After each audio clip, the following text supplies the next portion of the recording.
Nous sommes à Charleville-Mézières, le chef-lieu des Ardennes dans le nord-est de la France. C'est ici qu'Arthur Rimbaud est né en 1854, ce qui vaut à la ville une renommée internationale. On raconte même que la chanteuse américaine Patti Smith, fan éperdue de Rimbaud, s'est allongée sur sa tombe lors d'un passage à Charleville. Et pourtant, depuis 40 ans, 2 personnes quittent chaque jour le département pour s'installer ailleurs. Charleville-Mézières, Sedan, Fumay ou encore Bogny-sur-Meuse, toutes ces villes enregistrent une démographie en baisse. Ici à Charleville, ils étaient 60 000 à y vivre dans les années 70. Ils ne sont plus que 49 000 aujourd'hui, moins 18% en 40 ans.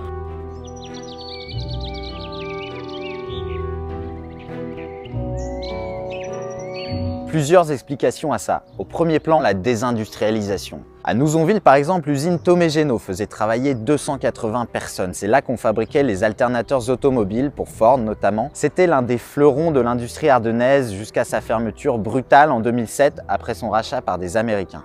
À Sedan, c'est un peu différent. En plus de la crise de l'industrie, c'est le départ, il y a 32 ans, des 800 militaires du 12e bataillon de chasseurs qui a accentué un peu plus le déclin de la ville. Conséquence parmi d'autres, 17 classes d'école primaire ont fermé après le départ des militaires.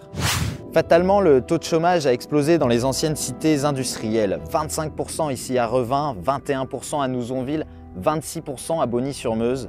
Au niveau départemental, le taux de chômage est supérieur à la moyenne nationale à 12,4%.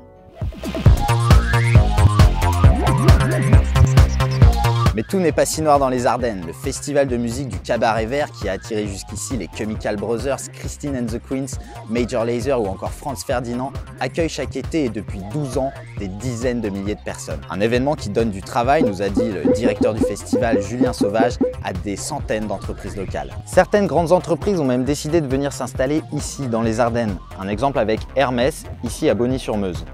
En rencontrant les Ardennais, on a aussi constaté que plusieurs d'entre eux avaient décidé de revenir sur leur terre natale après être partis pour faire des études. En effet, le prix de l'immobilier est attractif. 70 000 € pour un 87 m² situé dans l'hypercentre de Charleville par exemple. Et ici, au cœur du parc naturel des Ardennes, il y a beaucoup de grands espaces verts. Un département que certains jugent idéal par exemple pour y élever des enfants.